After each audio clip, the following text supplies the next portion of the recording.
he collected together all the fugitives who had fled from the wars in the Cape. He collected together all the refugees who had fled from the wars by Shaka in Natal. And he molded them into the nation known as the Basotho nation, which today inhabits the land called Lesotho. But wait, there is more to the story of Mutwa. Mutwa was under attack by the Afrikaners. And one day he received another vision, a vision that told him that if his people were to be saved, he had to place himself and his people under the protection of Queen Victoria. And he did just that. When I was a child, when I was a young scholar, the land today known as Lesotho was known as the Basotho Land Protectorate.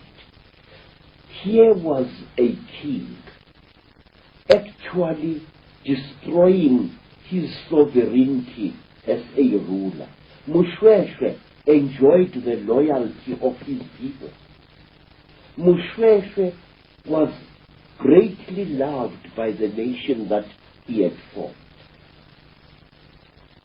Mutwa had not really needed to make himself the subordinate of the British Empire, but he did, on advice of visions that he had. My God, you can see how it was done. But there is more, Mr. David. Say, I think these men were secretly manipulated. I think these men had their fears and secret beliefs played against them. It is the easiest thing, sir, to manipulate a man who rules a country and who suddenly feels himself unsecure. For example, the British appear to have pursued a double-edged strategy in South Africa.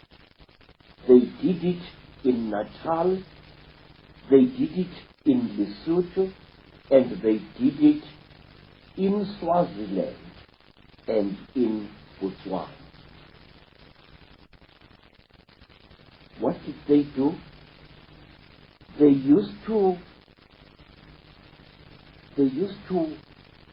manipulate the white Afrikaner settlers, the Boers, into fighting the native people. And then they used to send agents to the embattled black kings to tell these black kings that the best thing that they could do is to place their people and themselves under the protection of the British Empire. Problem, reaction, solution. Yes, sir. Now, let me ask you, sir, how did a black king know that the English were the most militarily powerful people at that time? The Africans only saw their immediate enemy, the Afrikaners. The black people only saw but here we have a situation where a black king learns from someone about the powerful ships, sea-going ships, and the huge guns that the British have got. And this king is then advised to place himself and his people under the protection of the British. It was a strategy that the British pursued in different forms deep into Africa. They often won huge swaths of mineral-rich territory without even firing a shot. They had gun runners who smuggled bundles of muskets, tower muskets, and even Sniper rifles to black tribes. And wars between the Afrikaners and the blacks came into being in Lesotho. One of the reasons that forced Mutwa to make Lesotho a protectorate under Great Britain was because he feared the repeated attacks which the angry Boers were launching against him, because some of his people were attacking the Boer farmers and stealing their cattle. Can we talk about people like David Livingstone and those that charted the interior of Africa, etc.? Because it seems, Credo, without question, we're looking at an unbroken stream here, with one element of the takeover following another.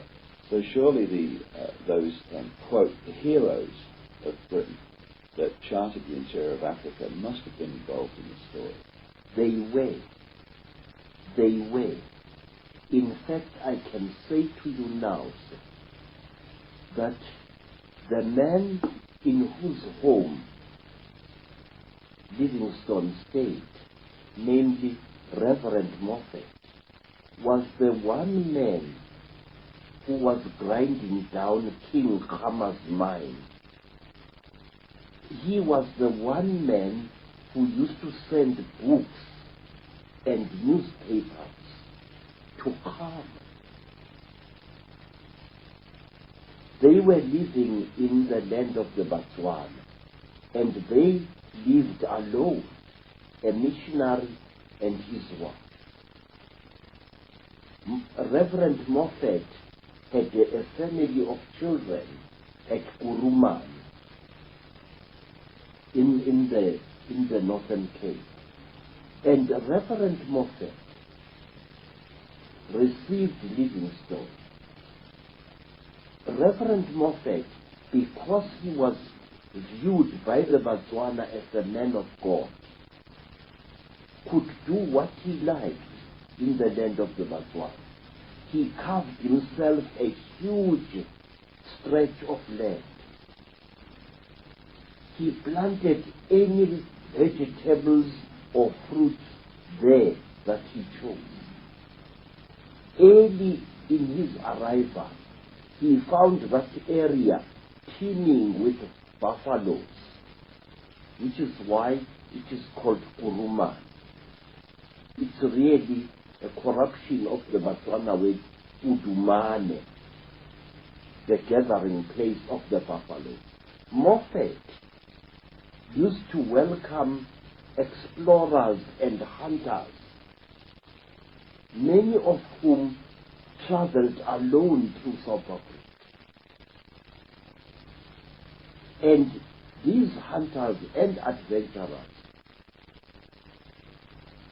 people like Reverend Campbell and others, were going through South Africa, exploring.